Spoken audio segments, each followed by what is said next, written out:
that shit on the headlight.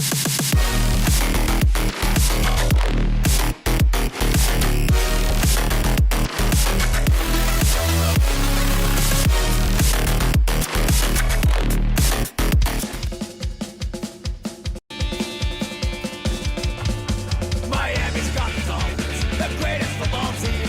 We take the ball from goal to goal like no one's ever seen. We're in the air, we're on the ground, we're always in control.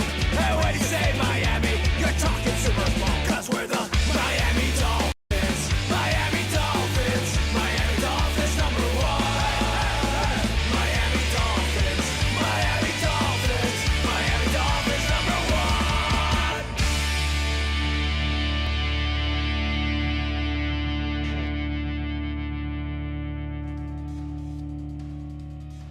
Welcome to VCV. I'm your host, Sammy, aka FINS on X. So with my co-host Steve Hallett. Steve, welcome to the show. Sammy, how you doing today? Great to be here. Happy Tuesday. Happy Tuesday evening. Happy Tuesday evening. It was a great weekend, to say the least. When you get a victory on Friday, you can enjoy the whole rest of the league a little bit sweeter. So, It's definitely a lot more chill and relax when you start your weekend with a win. You get to chill out, wake up Saturday morning with that victory Monday feeling. Then you're like, oh man, oh my God, I've still got another 2 days of weekend left to go. For the college football fans out there, got the rivalry weekend out of your system. And then Sunday, we got to just sit back and watch what would happen with all the teams. But Friday's game was really exciting. It was great to see us go up against that vaunted defense that we've heard about since the preseason and everything, seeing what we did to carve them up and ultimately come out with a W against a conference opponent, a division opponent, really just kick them out of any hopes of making any playoff chances, which was fantastic. yeah, like we said last week, it's a 2-for-1 deal. When you have the chance to get a win against a division rival like the Jets, it's never easy. And when you can get that win and basically taking out the players, it's a huge win. So on this episode, it's episode 15 of UnsTUAppable. We're going to talk about who can actually stop the Dolphins. Can they be the ones who stop themselves? Maybe. Who knows? Also, we're going to talk about we're going to pass some resolutions, yes or nay, to recognize the Dolphins running game. And next in the schedule is Ron Rivera, fellow Boricua like me, and Washington Commanders. That team is in deep trouble. They fired the defensive coordinator, Jack Del Rio, former Dolphin. Preseason Dolphin.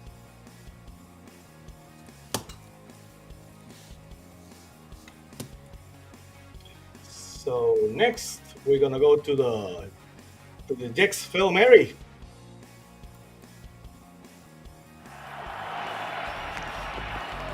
Down the sideline, guess who's out in front? And a saving tackle at the end of the play. And hopping away is Hill. 3rd and 2. Here's Hill. First down. Lots more. Bounces off a couple of tackles. Going that way. And can Hill pull it in? He cannot. Standing up along the sideline. Should be in on the next play, but off for this one. Meanwhile, here's Wilson to the 30-yard line. 38-yard attempt for Jason Sanders. And there, folks, are your first points of the afternoon. 3rd down and 6. Tua buys time, throws into traffic. That's Waddle. Makes the catch and gets taken down inside the 10-yard line. Total offense, they're first in rushing.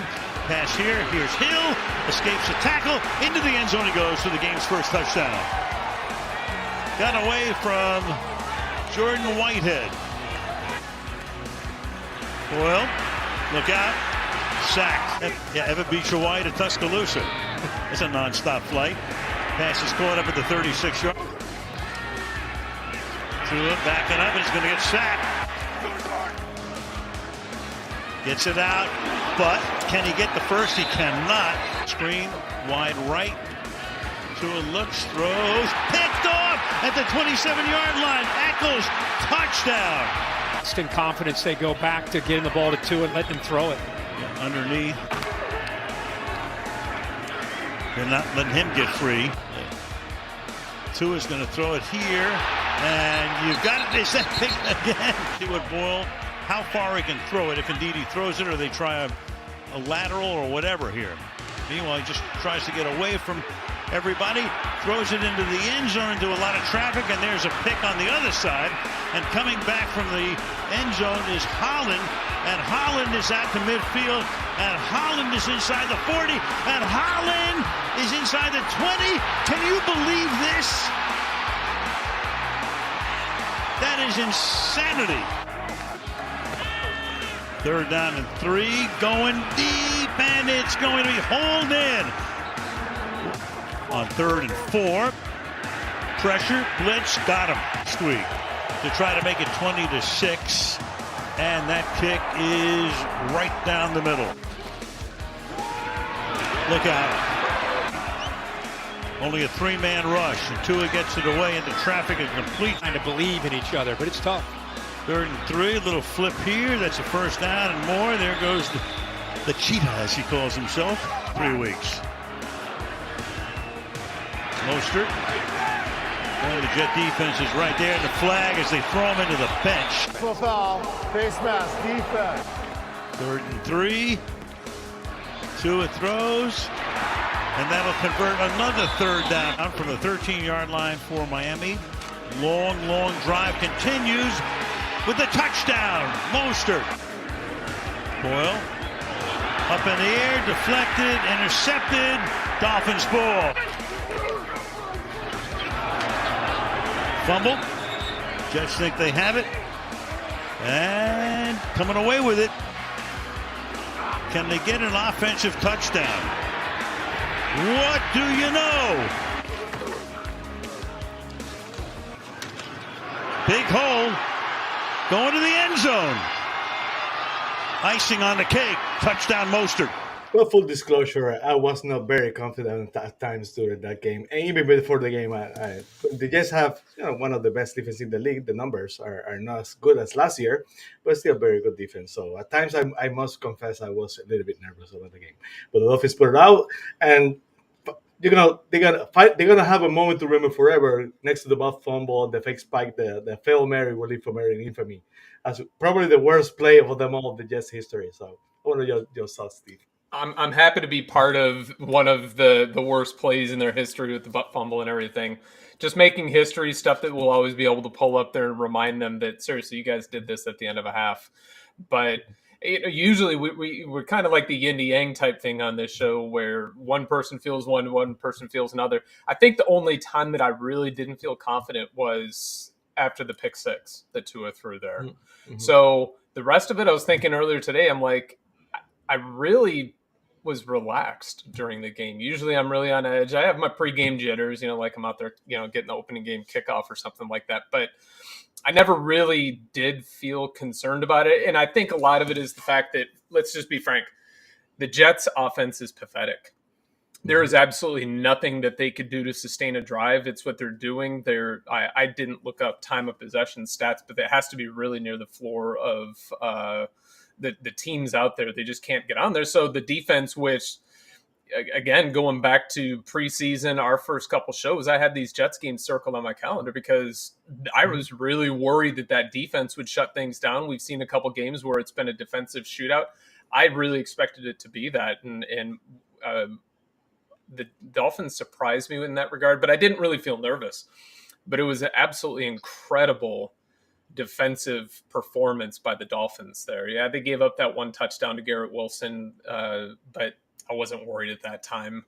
The pick 6 was negated by the fail Mary with Javon Holland. They gained a point, so they missed it. Supposed to gain a point, so that's so. But really, it was just an absolutely incredible defensive showing by our team, despite the fact that they were going against that pathetic of a defense, because we've seen them, kind of just flounder against different teams, not the Dolphins, but the Jets have, where they end up in a very low scoring battle. So we went up there, we handled business on the road, prime time, one game going on for the entire country to watch, whether they were still in a food coma from the Thanksgiving food or whatever.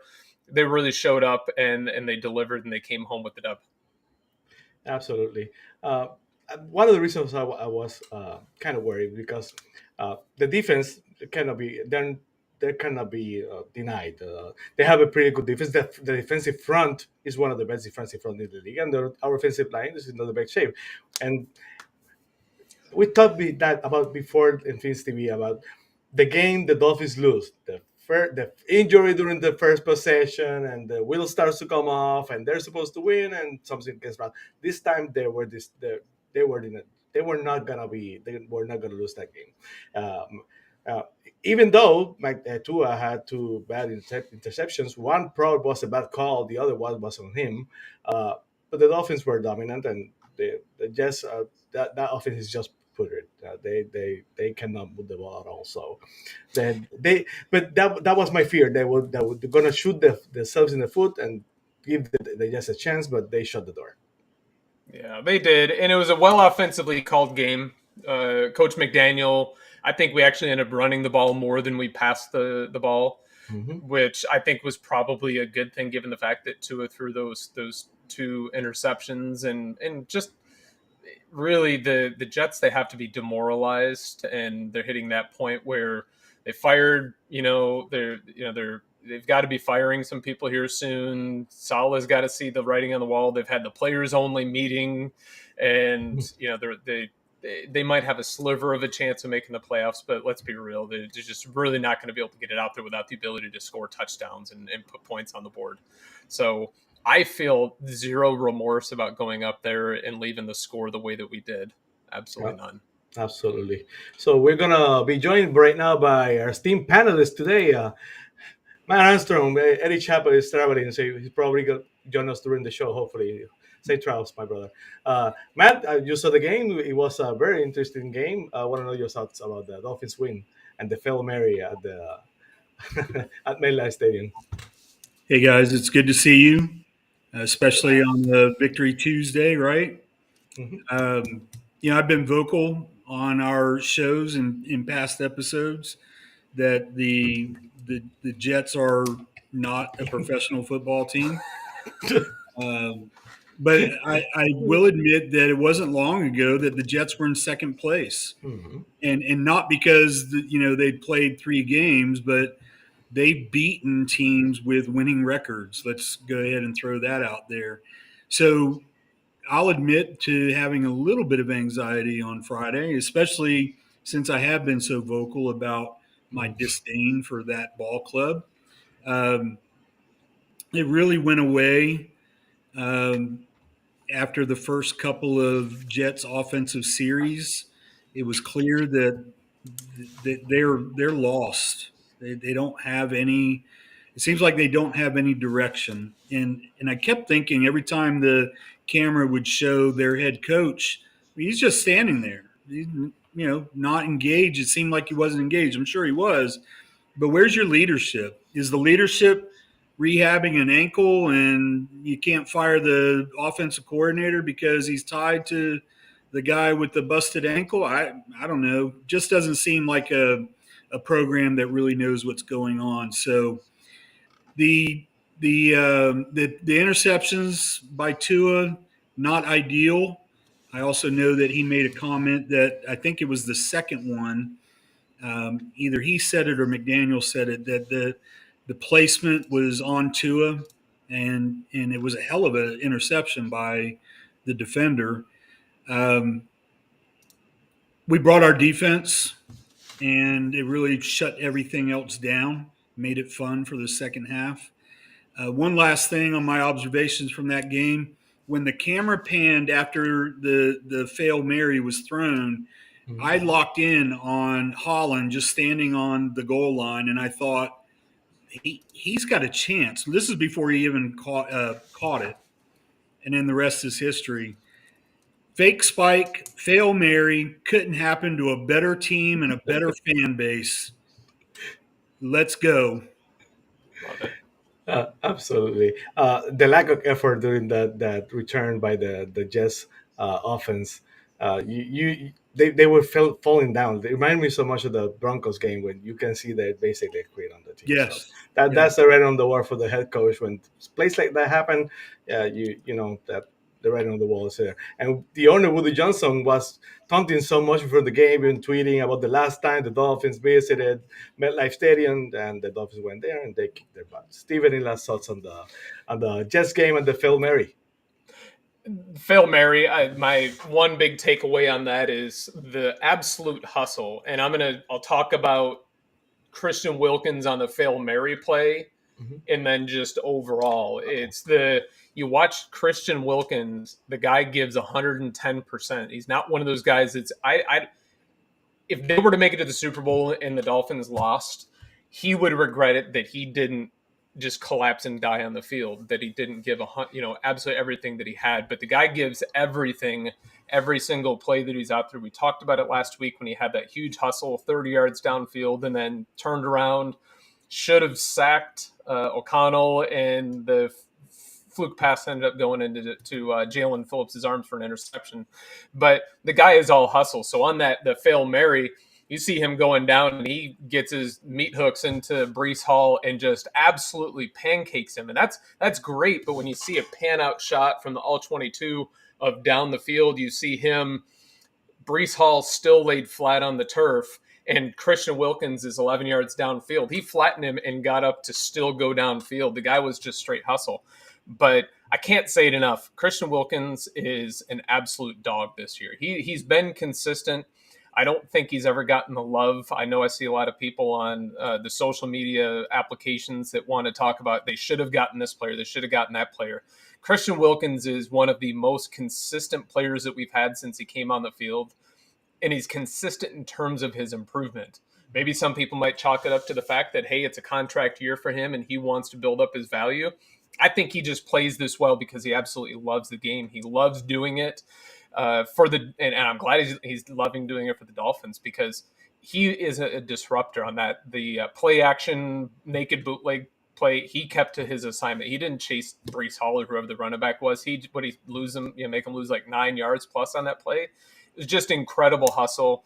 The guy does it week in, week out, goes into the locker room after putting 110% on the field, and he's still dancing and having a great time. So, and the last thing, it's great for Jevon Holland to finally get a play to demonstrate who he is, because we know who he is. And if you're a fan of the analytics sites, the PFFs and all that different stuff, they talk about how Jevon Holland is the top safety in the league in terms of stats and performance.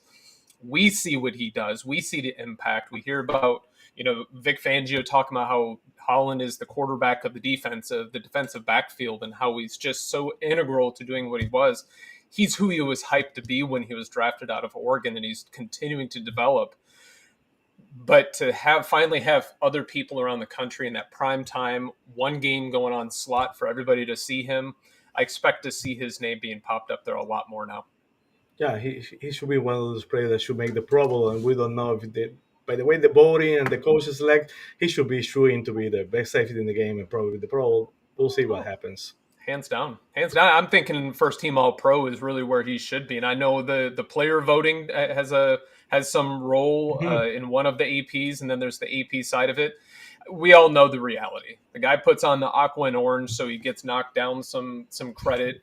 If that guy's wearing Jets or he's in New York or LA and Chicago or Dallas, they'd be singing his praises and talking about Defensive Player of the Year because of just how good he is. Maybe not that much, but so we love Jevon Holland. It couldn't happen for a better player on our team, and it's outstanding to see that happen. Absolutely. Matt, any last thoughts about the Jets and the Phil Mary? No, I'm just glad it didn't happen to us. To the Christian Wilkins comments, that guy is all motor. I honestly think that if you open his chest up, you'd find a diesel engine in there. And I think that the rest of the play, it's easy to look. I'm going all over the place here, but I'm going to tie it right back to Wilkins. Holland catches that. He catches the interception and he takes off. Most of the skill players are behind him. And so he can see that he really only has to dodge the big boys, right? But the skill players aren't making any attempt to tackle him.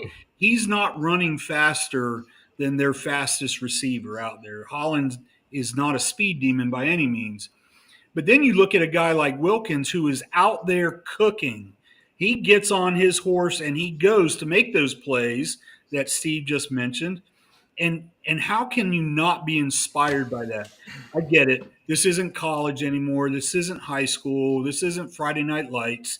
This is very much professional football. And I get hyped on watching Wilkins do his little dance on the HBO deal and seeing him when he's mic'd up and how he interacts with his teammates and with the opposing team. How can you not be energized by that guy? Maybe that's his name. Maybe he's the Energizer Bunny. But on Holland's return, he had all of his guys on a freight train taking him all the way to the end zone. Mm-hmm. And all he had to do was beat the heavies and a quarterback. Where were the rest of the Jets? They quit because that's what the Jets are. They're quitters. Well, one of them didn't quit. He was steamrolled and left flat on the MetLife turf. So, yeah. Again, that will be one of those plays that lives in infamy in Jets history forever. Yeah. We're going to see that highlight for many years to come. So next, we're going to talk about the Dolphins. Who can say the Dolphins? Are they unstoppable?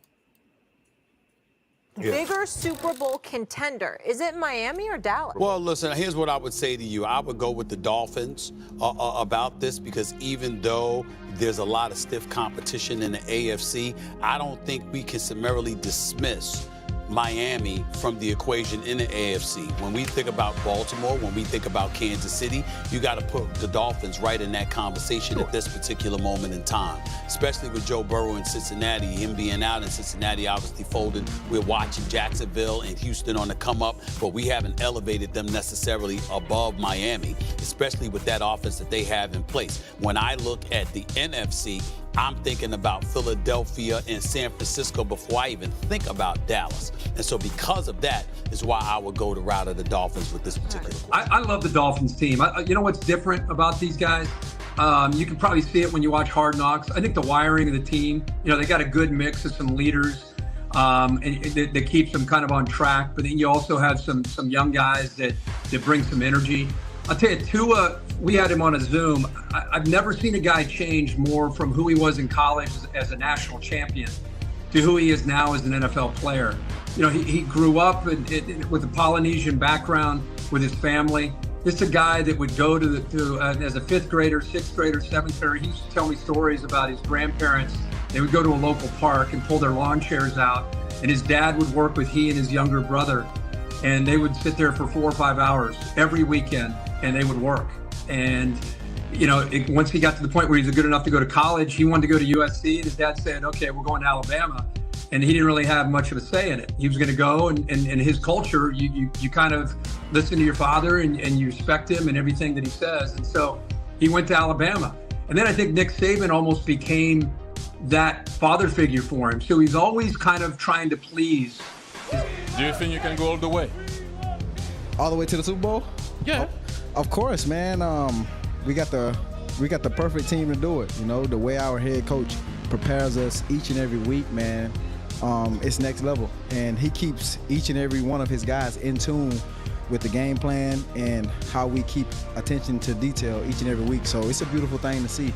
Like the way we practice, like the way we play for one another is something that I've never seen before in a team. Like, I won a Super Bowl, and I feel like this is probably the better team than when we won a Super Bowl back when I was on KC. Obviously, man. So, but all we got to do, though, is we got to come out, obviously. We got to practice. We got to prepare.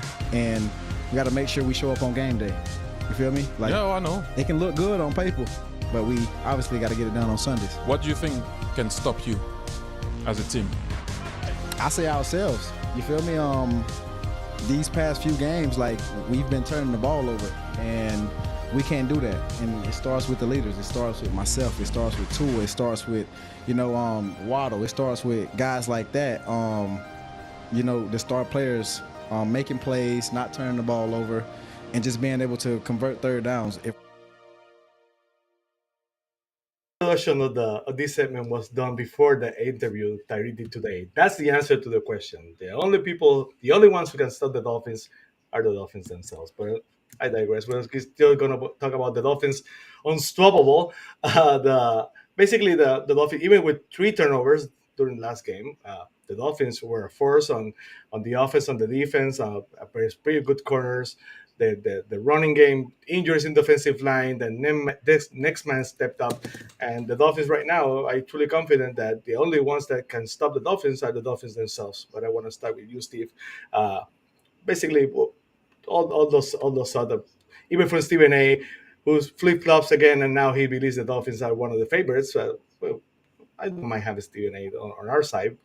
For the longest time, he's been a Dolphins hater, so it's kind of funny to have him on our side. But Tyreek is right. The only one who stop the Dolphins are the Dolphins themselves. 110%. There's no other way to put it than the Tyreek put it so well that it's up to them to show up to practice. Well, it's up to McDaniel to prepare his coordinators for them to have a plan when they show up on Wednesday and do that install and do everything. We've talked about it so many times over this season in our episodes of this is a timing-based offense. So we'll just focus on the offense right now. Tua's passes, it is so clear that when he releases the ball and it's 15, 20 yards of running before the wide receiver and the ball meet up, you know that Tua is basing that offense on timing. And I'm talking about the passing side here, but from the rushing game, the execution, but everything, when it comes time for game day, they have to show up and they have to execute that to a T. And I think that's where we've seen the games like Buffalo, and I won't even count the Chiefs because, frankly, we lost that one ourselves. We stopped ourselves that game. But in Buffalo and Philly, they disrupted that stuff for us. But going forward, the performances that we've seen post-bye now, even within the Chiefs game, I think only we are going to be the ones to stop ourselves. It's really so true that the sloppiness we're not going to get away with it forever, and we're not going to get away with the fumbles. The fumbles, I almost can I can rationalize with that. The interceptions, the types of interceptions we're seeing, we're not going to be able to get away with. And when we face, any game can be tough. We can lose it. We're not always going to run up against an absolutely horrible team like the New York Jets, where we turn the ball over and then we can make up for it by stopping them and getting the ball right back. It's just not going to happen. So we really need to clean those things up. And if and when they do, we've seen Tua's ups. He started this year absolutely on fire. We've seen him down a little bit. And frankly, let's be real. His down, how many other teams out there would love to have Tua's down games this year? I tell you, it'd probably be about the New York 80% of them. For starters, absolutely. But it's time for them to iron those wrinkles out and really drive us through to the finish here of what we need. So it's the cliche. The only thing that can stop us is us. But the defense is really what's going to carry us. The defense has proven right now that they are, in my opinion, they're not the finesse. The offense is the finesse. And the two high defenses or whatever it is that can kind of shut up those passing lanes, the defense that can disrupt Tua and squeeze his pocket and make him kind of panic a little bit, the defense doesn't have that. The defense is, in my opinion, right now unstoppable, and they're the ones that are going to take us there. Absolutely. And Matt, what are your thoughts about the Dolphins unstoppable? Can the only ones that can stop the Dolphins are the Dolphins themselves? Yeah, the coolest thing about that clip you just showed was Tyreek, who has a Super Bowl ring, stating emphatically that he's positive that this team can go and win the Super Bowl. And we know he's a little bit unique, and he's nowhere near like Deion Sanders flashy, but he has that confident, self-assured cockiness, if you will. And it's refreshing because you want to hear somebody say, hey, the only ones that can stop us are ourselves. And he outlined it himself to a Waddle. the leaders that are responsible for throwing and catching the ball and the turnovers that we've already mentioned, he's literally looking in the mirror and talking to himself, and explaining that if we want to do what we want to do, which is win a Super Bowl, we're the only ones that can stop us. It will get harder as we go deeper into the season. We know this. I don't want to dismiss the next couple of games, but on the other side of that is the Ravens, the Cowboys, and then hopefully the playoffs. So now's the time to get that cleaned up. Lean on the defense, which has done what I hoped they would do when we talked about this back in September. They have solidified. The redundant systems are in place. We lost a huge piece, and it seems like we may be okay with the replacement. Time will tell on that, but the next couple of games are the Dolphins' opportunity. Their offense, it's their opportunity, like Steve said, to iron that stuff out. Lean on the defense a bit, and let them carry you as you get closer and closer to your goal.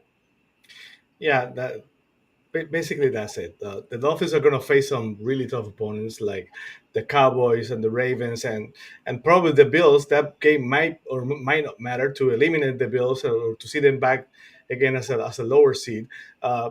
These mistakes, the dumb mistakes, I'm not going to try against those kind of teams. So the Dolphins find a way to to clean those up. They're truly going to be unstoppable. The defense is really picking it up. So I'm confident that this is probably the best team the Dolphins have had since probably the 1984 Dolphins, for sure. I would agree with that. Absolutely. Definitely. Steve, any last thoughts? No, just to Matt's point, you talked about Tyreek, and I'm very, very grateful that we have 2023 Tyreek and not 2019 Tyreek. And I say that from a standpoint that if you watch the Hard Knocks episode last week, the opening episode, you got a glimpse into Tyreek. And granted, the cameras are on. He's going to be a certain persona. Tyreek is who he is every single time. And you bring up a good point. He's not the flashy, speaking, out one side of his mouth and doing something totally different. He's really seemed to have matured more into a much more rounded person off the field, which very, very well complements who he is on the field for the Dolphins, to set that example for the young players that are there, for even the vets to see how he does it. So I think that's really good. And to his comments, he made some controversial, what was deemed to be controversial comments before he even took a snap last year in his first year with the Dolphins, when he came out and said that Tua was the most accurate quarterback he's ever played with. Everybody got up in arms about it. What has Tua done? He's gone out there to prove Tyreek's statement to be true. Tyreek doesn't go out there and literally just talk out of his butt. He speaks, says some flashy things, but it seems like it's based in a lot of fact. And I believe when he's saying that with the belief that they have in each other as a team, because he backs it up. And I definitely agree with that. And it's exciting.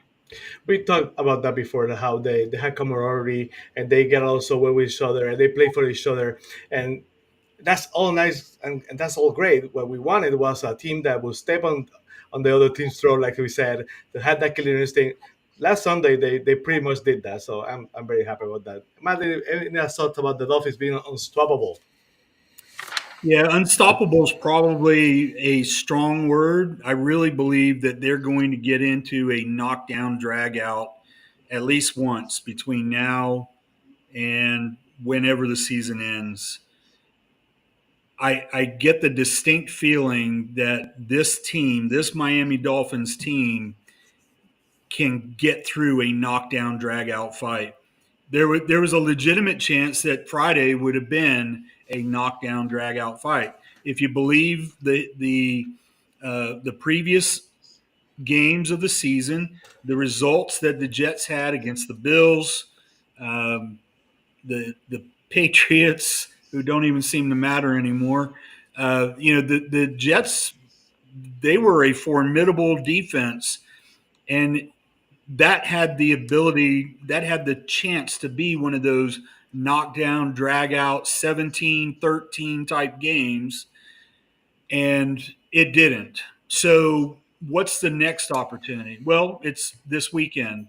I don't know what's going to happen, but it could certainly be this weekend. It could be against the Titans. It definitely could be against the Ravens.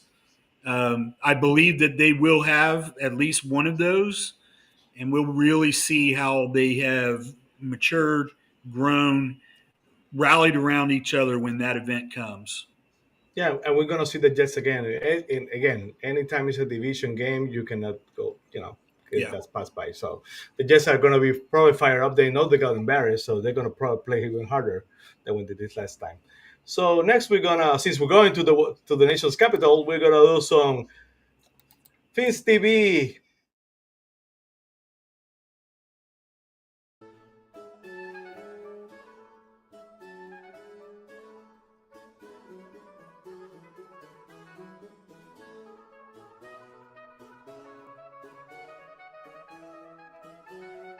To the floor, the first resolution to declare the Dolphins defense dominant.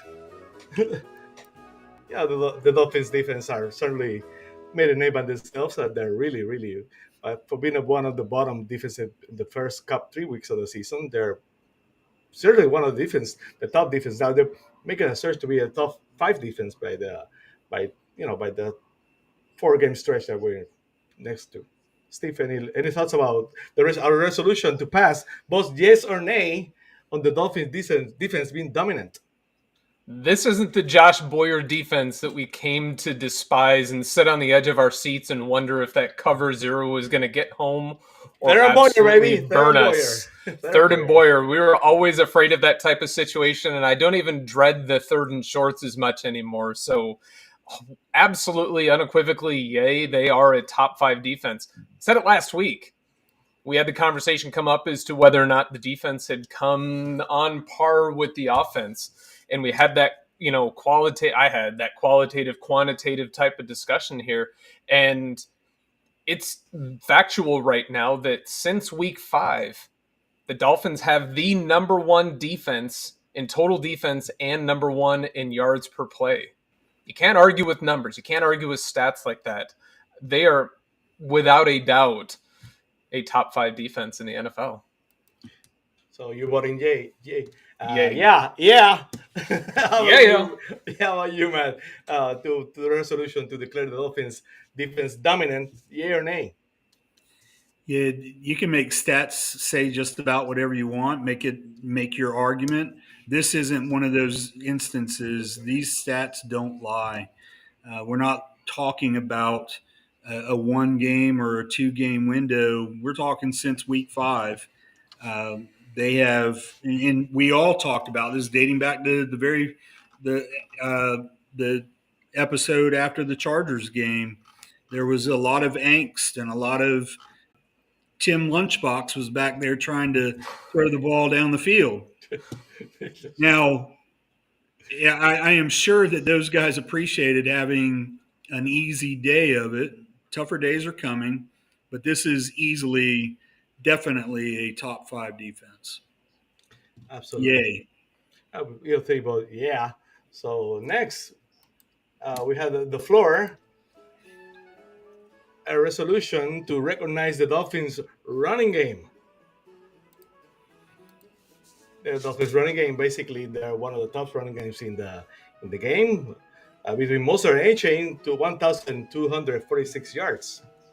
So, yay or nay on the resolution to recognize the Dolphins' defense, Matt? Yeah, let's take a look at those 2 leaders right there real quick. Mostert and achane. Achane, who's been out basically for, 6 weeks. He's been out. And because that series that didn't count. And combined, they still are the number 1 running back duo in the league. Where would they be if achane hadn't gotten hurt? I don't know, but it would be much higher than that, or much greater yardage. One thing about Mostert that I think about it every time I watch them play, I know that he was on the Dolphins at one time. He's been on like 7 teams. And B, I remember when he went off for San Francisco in the playoffs. Because you made 200 yards, 4 touchdowns. And I remember thinking at that time, who the heck is this guy? Like, the Niners are always, they're eternally a competitive team. And I remember thinking, of course, somebody like the 49ers would find this guy. Who is this guy? Oh, wait, he was on the Dolphins for a little bit. He had a cup of coffee with Miami. And now I watch him play, and I think, how in the world did he get through 6 teams? Like, how did you let him go? I'd love to deep dive into those teams and find out who was in their backfield that made them say, "Yeah, we don't need this guy." I'm a big fan of this backfield because, and I say this with all the respect in the world, and any fan that hears me say this will understand that they're nobodies. This isn't a offensive backfield that is, made up of first round picks, Heisman Trophy winners, or anything like that, excluding Tua. These are guys that weren't really nationally recognized for any particular reason. And I think it speaks to multiple things: coaching, both McDaniel and the O-line coach, Barry. Mm-hmm. And I think it speaks volumes to that offensive line, which has just been performing incredibly well this entire season. And also Jeff Wilson. I've been clamoring for Jeff Wilson to be the number 2 running back. Every time Jeff Wilson runs the ball, he finds a way to fail forward, like Joe Philbin used to say, fail forward. He gets top, but he gets a couple more yards. That's huge. Every yard counts. So I guess you vote yay. Yeah, right, yeah. Matt? Yep. Okay. How about you, Steve, on the resolution on the floor to recognize the Dolphins running game? Well, I think we have to look at the collective whole here. We have more than just achane and Mostert. We have Jeff Wilson, Chris Brooks. Really, really, really would love to have seen more out of him, and maybe we'll get a chance to see him. Did he go on the IR? Or did they just kind of tuck him aside? They can get it back, but I don't think they will, because that's gonna take a spot from the players you can. That doesn't make sense. Since they signed that guy that fumbled, I always forget his name. I'm sorry. I don't think that's Evans. Right to bring him back. Yeah. Yeah. So in any case, I digress. Absolutely, they're a dominant running game. It's great to see Coach McDaniel start to leverage the running game a little bit more. Last year we were at that 60-40 split where they were passing 60% of the time. This year he's improved a couple of those percentage points. Maybe it's the fact that he can do it a little bit more. He feels like he can take off the gas a little bit. Still would love to see him leverage it a lot more in those 3rd and short situations rather than some of the horrible things that he's been doing on those 3rd and 4th and short play calls. But the Dolphins are currently the number 2 ranked team in rushing in the NFL, behind only the Ravens. And who's the Ravens tandem in terms of being right there? It's their quarterback. Yeah, so they have that dual threat quarterback situation where Lamar Jackson is one of their leading rushers. Mm-hmm. So it's absolutely incredible that to Matt's point, that Raheem Mostert was able to do it. The guy's 31 years old, but he's able to do it because, frankly, he's on his 7th or 8th team right now, and they just didn't use him. Yeah. I think a lot of the credit is the type of running back that we have here. We have those speed players that can cut off that foot, go that outside run scheme. We talked about it a few weeks ago, talking about the outside scheme where achane and Mostert just thrive in that. Remember last year we had Chase Edmonds who came in, McDaniel. I remember seeing a big special or reading a feature on Chase Edmonds and how his favorite scheme of what he was able to run was an outside zone scheme. How did that work out? He couldn't do it. He couldn't execute on it.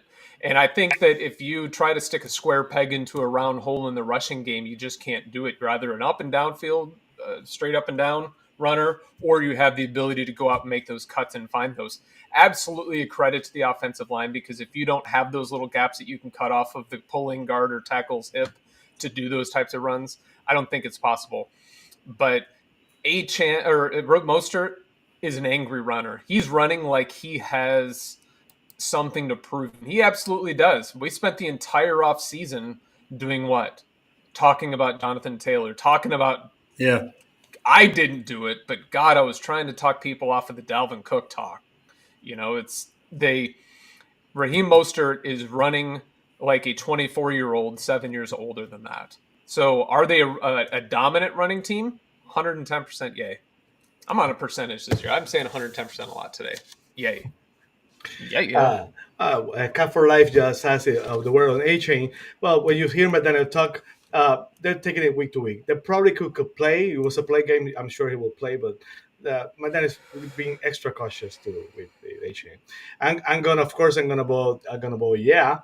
Yay on that resolution to recognize that of his running game. Like I said, Jeff Wilson is going to make a huge difference. He finds a way to run the ball, move forward, gets a couple extra yards. They're finding running games to run against that defensive front of the Jets with the injuries on defensive line was huge. So they should be recognized. They're gonna be and they're gonna be a huge part of the story on the later part of the year when we go into the playoffs and we had to go whether that running game is a must. So that resolution passed. Three of us vote yay. So next we're gonna talk about this one is a little bit more complicated. We have a resolution on a vote of no confidence on Teron Armstead. I love Teron Armstead. Great guy, great leader. I love he's on our team. I would love to see him healthy and dependable. But every time he has we got him on a discount compared to the station word, but still, that's a huge cap number considering the Dolphins cap problems next year. So, how about one step in Matt? The resolution on a vote of no confidence on Teron Armstead. It's difficult. I'm a fan of his. I was a fan when we signed him. I can remember tweeting about signing him and keeping first-round picks last year, in kind of pumping up Greer and his ability as a GM. And then Armstead, every time you see something online, there's, especially with one of the Miami beat writers who loves to make it clear that he's never played an entire season. He's missed this many games, that many games in his career. At some point, you are what your record says you are, whether it's, a team record or, a personal record. I'm a fan of his, but that offensive line has proven to be able to perform without him. Having said that, I want, you don't get rid of value, you don't get rid of talent, but the talent isn't really useful if it's sitting on the porch. It's got to be out there on the field. So it hurts me to say this, but I have no confidence in Teron Armstead to be able to stay healthy. Having said that, let's let that jinx happen, that he comes back next year and he plays 19 games and he's all pro. I'm all for that. I'm all for jinxing it. But right now, it's no confidence in him. So you vote yes on the vote on no confidence. Uh, I guess I have some stats over here. I see Steve is looking for some info, so I'm going to talk a bit about this. The Dolphins right now are number 1 on fewest QB hits allowed and number 3 on fewest sacks allowed. So the offense, even with the injuries, not only to Armstead, to basically to the left guard, the center, the right, the left, the right guard, and Austin Jackson, got into a fist fight and was thrown out of the game. So the whole offensive line was a mess during that last game. But my vote is yes on the vote on no confidence for Teron Armstead. Sadly, he's one great guy. I would love him. He's a great leader, no doubt about that. I know he wants to play. He shows he wants to be there, but his body is just catching up with him. So how about you, Steve? On the vote on no confidence for Teron Armstead? Since we're doing a Washington type theme for this, I feel the need to do a filibuster here just to prevent a vote from ever even taking place, because I don't think it does justice to who Teron Armstead is. So I'm holding a filibuster and I'm canceling your votes out here. None of us are going to be able to vote. We'll maintain unanimity with the yays on the previous measures that were brought to the floor. But this one, we're not going to get a vote. And I'll sit here and talk all night. In reality. So time for Eddie to get here. You keep talking. I'm not done. So not until Sherry tells you to hang it up. Exactly, and she will. So Teron Armstead, Sammy, you and I, we had a discussion before the season started, and we had a conversation about most valuable player. And correct me if I'm wrong here. I think you had said most impactful or most important player. Most important player. And we really weren't too confident that Teron Armstead could be the most valuable. We thought at the time that he was most important, and we were basing that off of who our offensive line was in years prior. And all of a sudden this year we have this revelation, this genesis of an offensive line. Maybe it's the offensive line coach. I don't know what it is. Personally, I don't care. The redundancy factor that Matt brought up several weeks ago is totally in play here, because what have we had? Cap for life, I think 7, maybe 10 different rotations of offensive linemen this year. Yeah. Yet Tua has managed within the scheme that they've built around him to be able to relatively stay clean, which is a credit. To Armstead here, we're getting what we thought we were going to get. Not counting this season, he's gotten 11 games on average for the extent of his career. This year, he's only been in 5 of 11 games.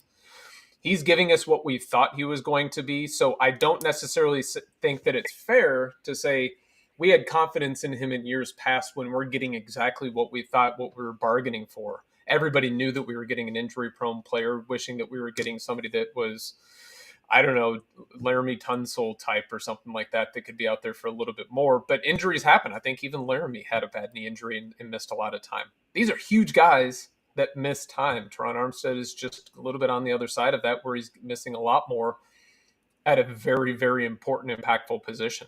Thank goodness Tua's blindside is being picked up by the rebirth of Austin Jackson. Austin right hook Jackson for getting tossed out of the game. I didn't even see it. They didn't even call a flag on him, by the way. I wanted to call a flag on that. See him walking out of the tunnel. I'm like, what's going on? But in any case, I have confidence in him 61% of the time. That's 11 out of 18 games that he's out on the field. So really what we need is Teron Armstead, Robert Jones, Kendall Lamb, Lester Cotton. I'll go across every single one of them to do what they can to stay healthy. So when the postseason comes, when we are in the postseason for multiple games this year, we have them to rely upon. Yeah. So we're going to hold that vote for now. So we're probably going to retake no vote. No vote. Okay. Let's hold the vote for now.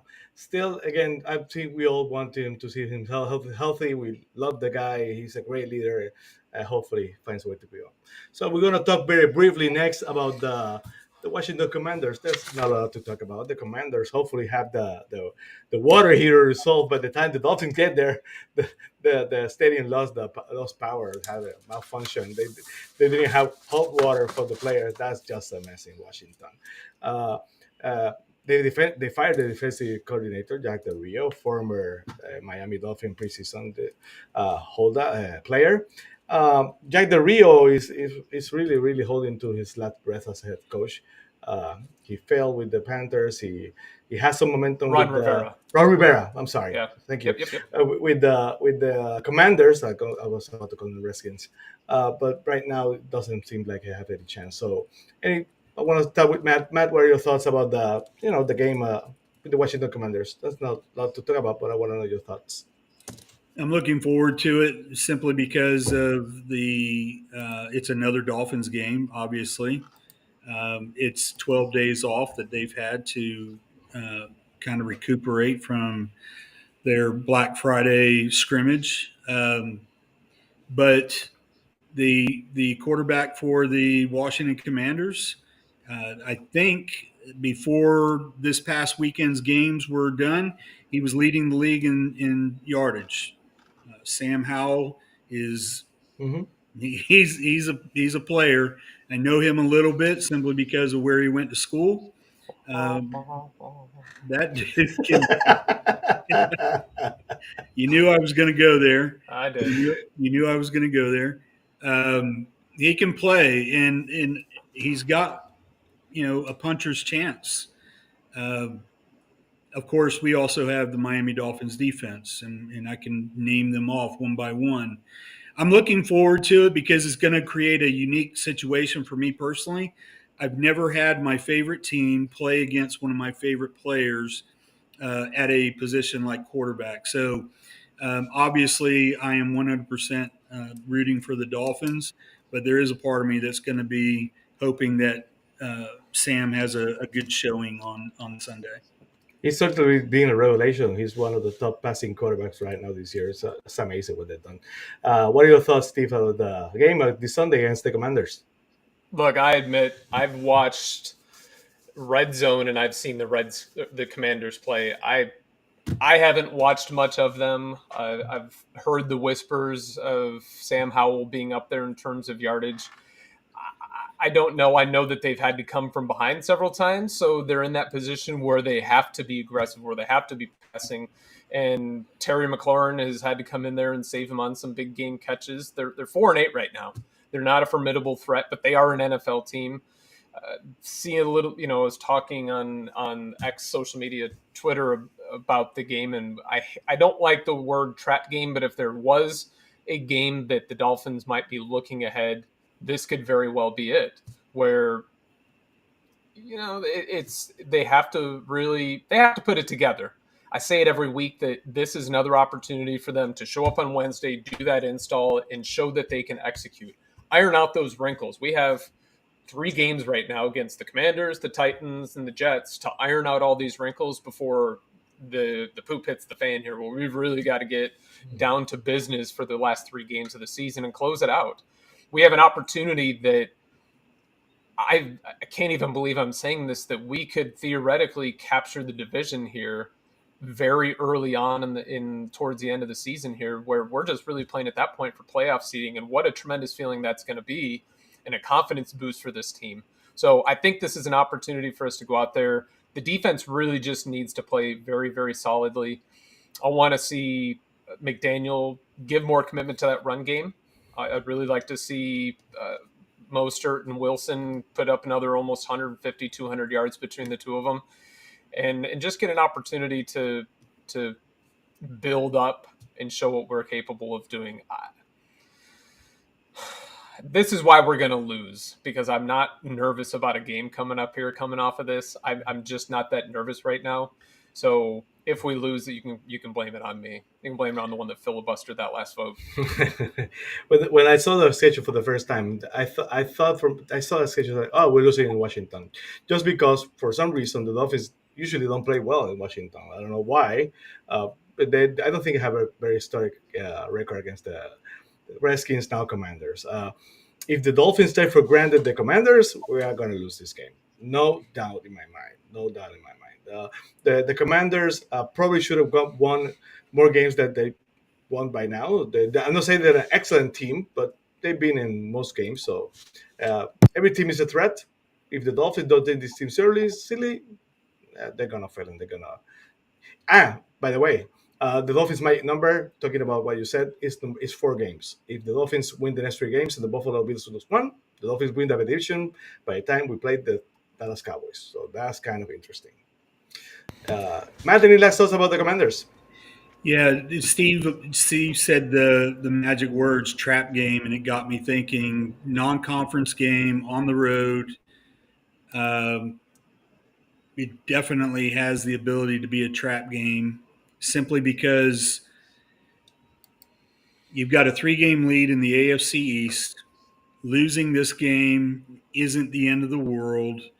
I don't know that the coaches would allow them to relax, would allow them to settle down and be very nonchalant about this, but this does have the makings of a trap game, and I'm starting to get butterflies on Tuesday night. Yeah. Here's why I mean, it's one of those games where apparently the Commanders are bottom of the league in turnover differential, and we're, sniffing up there probably around the 25th, 24th worst team in terms of it. we've given away the ball 19 times. They've given it away 22 times. And it brings me really back to the point of they're throwing the ball a lot. Sam Howell reminds me of kind of that Brett Favre gunslinger type. You see him, he throws off of his back foot a lot, but he seems to be able to deliver with some level of accuracy so his receivers can get the ball and they can do it. Here's why I don't think that they will overlook it. This team has a mentality, and I keep on going back to the defense. I ignore the offense a lot when it comes to these types of things, but I think about the players like the Christian Wilkins, the Bradley Chubbs, the Ramsey.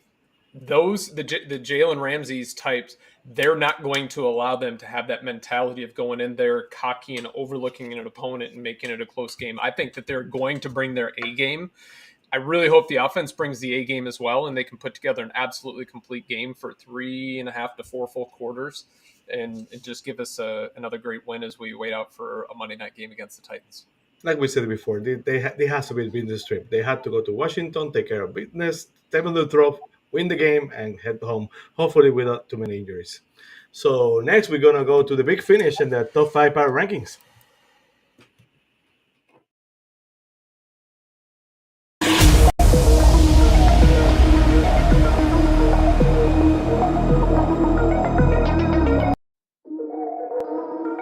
Well, the top 5 power rankings didn't change so much for me last week. I look forward to that sound every week. It's such a cool sound. You have so many cool sounds on this show. I try to. That's kind of part of the gimmick of the show. It's kind of try to make it, an ambiance, if you say. So I have the Dolphins. I have the Philadelphia Eagles at number 1, the Chiefs at number 2, Ravens at number 3. Let me see. The 49ers at number 4 and the Cowboys at number 5. Not yet the Dolphins in the top 5, just because I want to hold them as long as I can. I want them to make the try to return and to sweep all the way to number 1. How about you, Matt? What are your top 5 power rankings for the week? I've never rooted for a team as hard as I did Philadelphia on Sunday. That was a fun game. We're gonna talk about that game after the power rankings. That was so much fun. I'm going to put Philly up there at number 1. They showed some backbone on Sunday. Couldn't have happened to a better team. We all know how I feel about that ball club and all of their fans, but one. So I'm going to put Philly number 1, the Niners at number 2, the Ravens at number 3. I know Detroit kind of stumbled on Thursday, but I still think they're legit. I'm going to keep Detroit cool. at number 4, and we'll put the Chiefs at number 5. Now that you mentioned Detroit, that's what happens when you don't take care of business. That could have been the Dolphins. So many games. You have a couple of turnovers. You let the teams go by and you lose the game. The Dolphins could have lost to the Raiders, to so many teams before. So that's what happened. So how about you, Steve? What are your top 5 power rankings for the week? Top 5 power rankings. So I'm not either ready to put the Dolphins into the top 5. I learned that lesson. I was the jinx. I'm sorry, Dolphin Nation. But Cap for life. First of all, appreciate you joining us every week. Spread the word out there to everybody. We really do appreciate you being on here and chatting with us. To your comments, first of all, number 1 seed in the division. I don't know what I'll do if we get the number 1 seed in the division and we sit back and can't watch the playoffs for a week with the Dolphins playing, but I think I would find a way to rationalize with it. My wife and I always say, if we were to make it to the Super Bowl, I don't think I'd be able to work or function for 2 weeks. I would just be so damn nervous. I can't function like that. It would just be it would wreck me. But the top 5 receiving and passing and rushing, cracking the top. I think we're top 7 in defense right now. Absolutely. No, we're on a tear, and the defense is going to take this team over week after week after week. We're really going to need them in this final stretch. In any case, I digress. We're doing power rankings here. Number 1, 49ers. They're just an absolutely complete team. The Ravens, they play well. They win the tight games. Philadelphia, speaking of tight games, 2 things that I always say are not sustainable in maintaining teams year over year, and that would be turnover ratio and winning close games. Winning close games, I think the Minnesota Vikings have just consistently over the past few years found a way to win those one-score games. What's happened this year? They're not winning those one-score games. Brian Flores is their defensive coordinator, by the way. Philly, however, seems to find a way to win those tight games. They just grind them out. They have that time of possession that they just absolutely tore us through. So I have Philly at number 3, Kansas City at number 3, and I'm rounding up the top 5 with the Dallas Cowboys. Yeah. Caffrey asks, is Eddie alive? Well, probably he's, again, the Wisdom Protection Program, just like Matt was a couple of weeks ago. But I just got a weird text from Eddie. He says, top 5 rankings, the Cleveland Browns at number 1. Cleveland Browns. Big surprise. I don't know what Way that to is. go, Eddie. Eddie, way to go. Eddie got bit by the I-95 bug. Yeah. I-95. I want to address something that Steve said in Cap for Life. We really do appreciate you joining us every week. We talked about you specifically a little bit before the show, and our ability to communicate with you. We do see your messages, and thank you. Please tell your friends, tell your family to join us. We'd love to have them. But to Steve's comment about what we would do and Cap for Life, what would happen if we were the number 1 seed? I'm gonna do a little presentation of what this show would be like after the conference championship game, with the Miami Dolphins being the AFC representative in the Super Bowl, and that show is going to go something like this.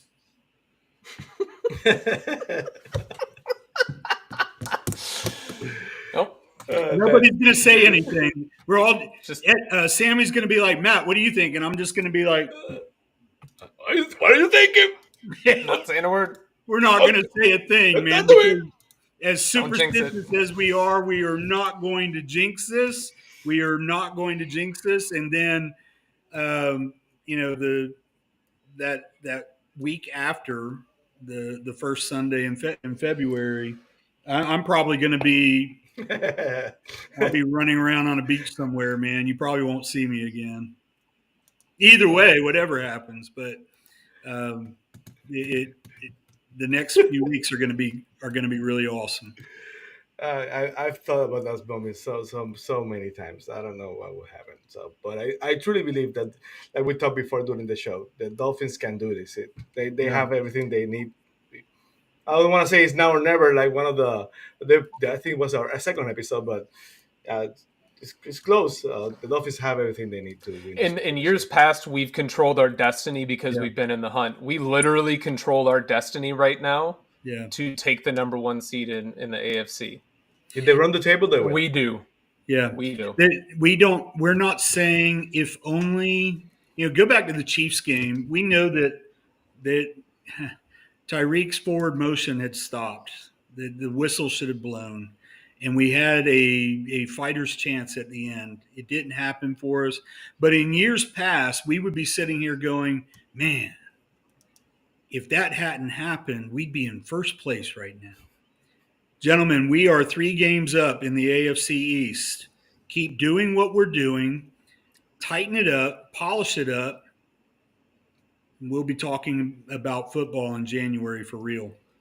Or we'd be sitting there like we were Sunday watching that Bills game and just being like, okay, really, we just need this so we can gain a game on them because we're 2 games behind and just stay in that hunt. I swear to God. I haven't been that nervous for a non-Dolphins game in so long.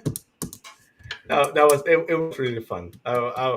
That game was so much fun because since we already won the game, we didn't have the rush of the early game. The game was 2 days before, so we were relaxed. So it was so much fun. I mean, what was it? 58 yards in the rain, in the wind, on a rope. I sat there and thought, this is the kind of thing that would happen to us. Like that's what would happen to us, right? Yeah. So this is a different year, guys. It feels good to be a Dolphins fan. Yes, sir. Absolutely. Like the guy said before, we really appreciate all you watching. Don't forget to like and subscribe. Thank you every week. We talk, like he said, like Matt said, we talk about you before the show, so we really appreciate it. Don't forget to like and subscribe, and don't forget, as always, when you say Miami, You talk a Super Bowl. Fins up. Fins up, guys. Fins up.